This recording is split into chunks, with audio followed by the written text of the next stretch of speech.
We are Kevin and Babs Lewis. We've been married 44 years this year, but God resurrected our marriage after 31 years of marriage. I grew up in a home that I did not have any real role model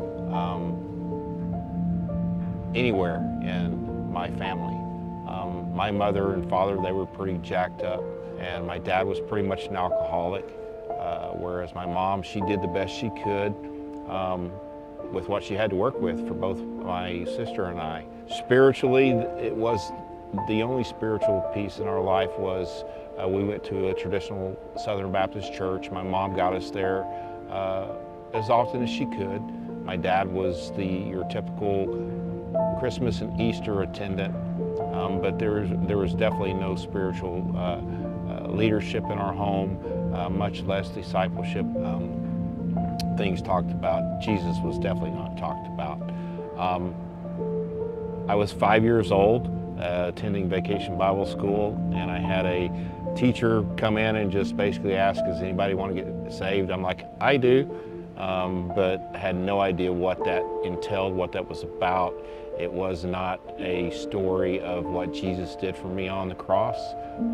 I just remember getting dunked and saying, yes, I give my life to Christ, but there was definitely, it wasn't really real.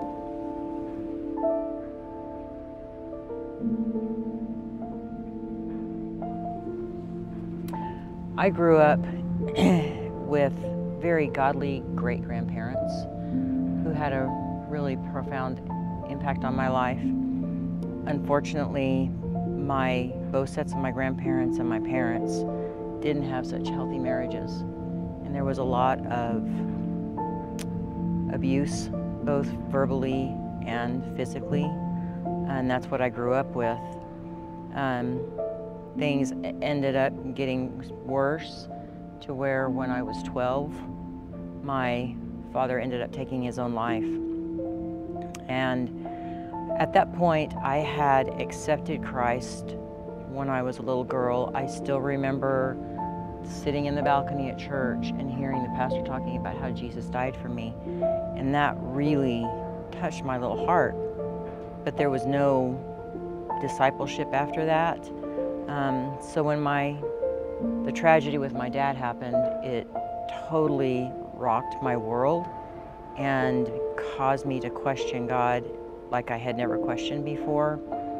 And it was at that time that fear and anger became really the two emotions that controlled everything.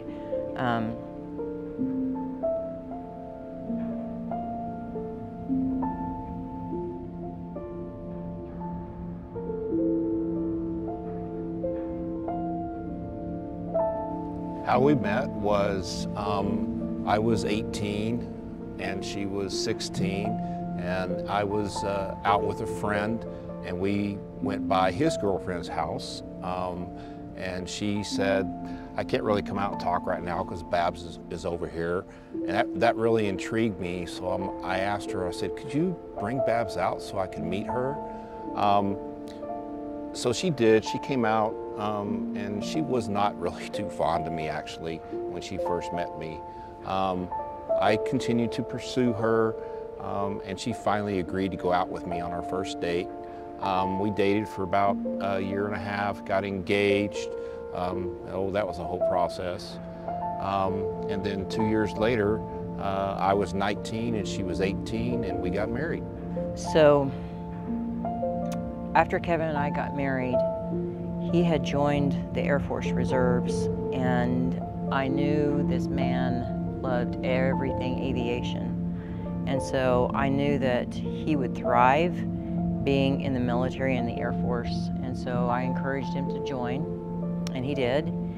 And that military lifestyle really suited us in our dysfunction pretty well, because he would be gone a lot. And so what the fear and anger had morphed into outwardly was control. And I was trying to control everything because I had come to the thought that if I just did everything right, if my kids were right, if everything was perfect, then God would never ask me to go through something so tragic again. And so the military lifestyle worked out very well for us.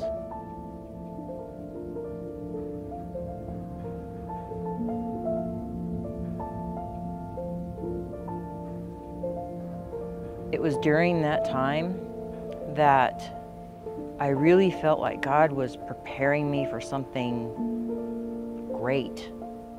It was actually kind of exciting. I had an insatiable desire for His Word, to really understand His Word, I was just hungry. And like I said, I thought it was going to be something great, but I had no idea that what God was calling me to was going to be warfare.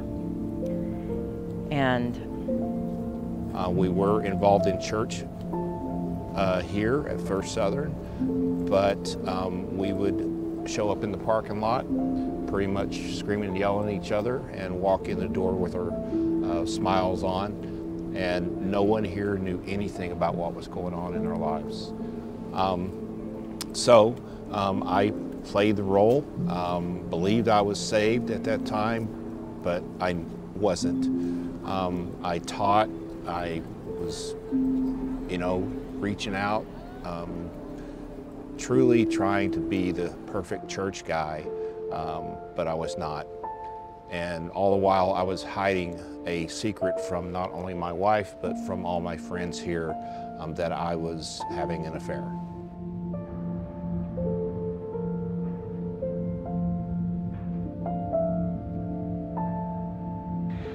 so after I found out about Kevin's affair, I had always thought, because of the anger that I had, that if something like that ever happened, we were done. It was over. But God did something miraculous in that moment when I found out, because what I thought I would do was the exact opposite, and what God had been preparing me for. I felt this intense love for Kevin and instant forgiveness, because I knew the part that I had played, and I knew that he wasn't a believer.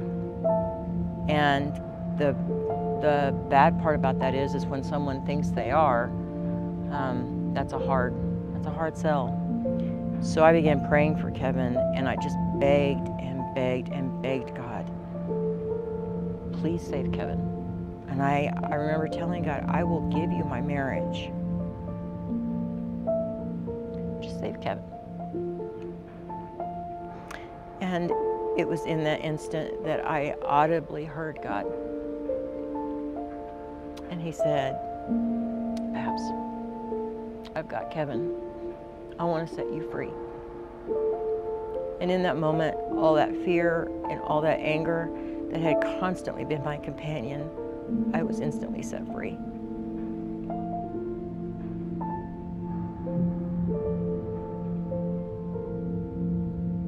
For me, God showed up in a mighty way.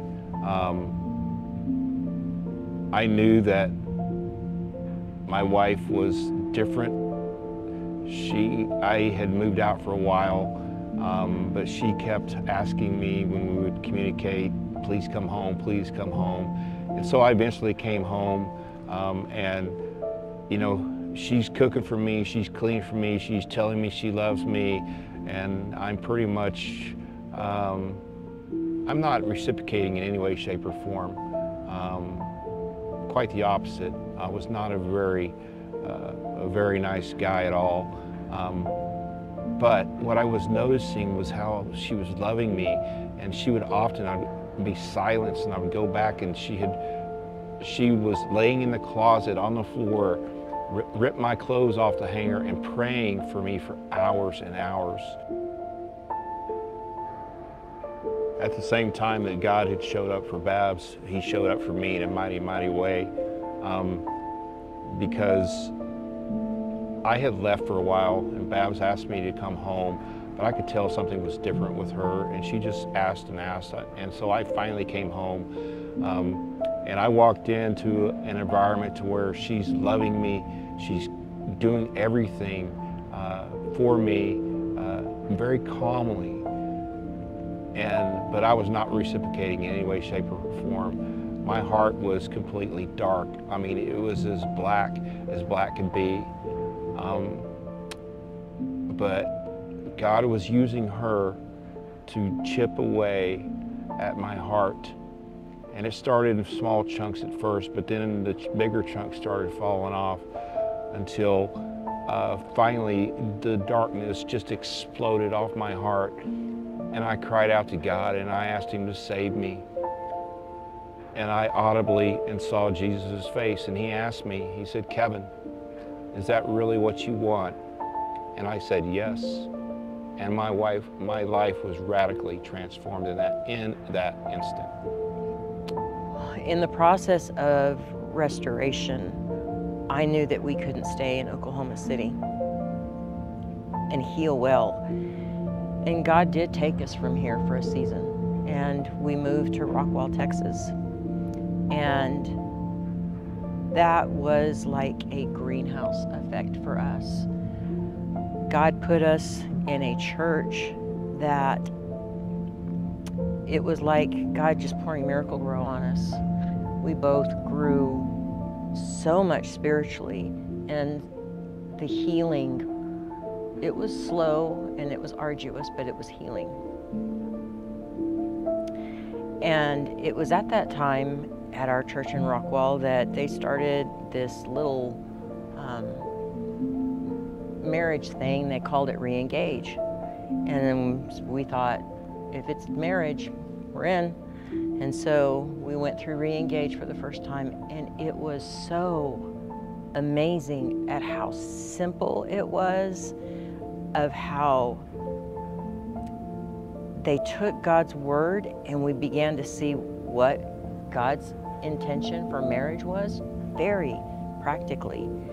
And so it made it so simple for us to understand and to implement. So just know there is nothing too big, nothing too shattered, nothing too messed up that God cannot restore.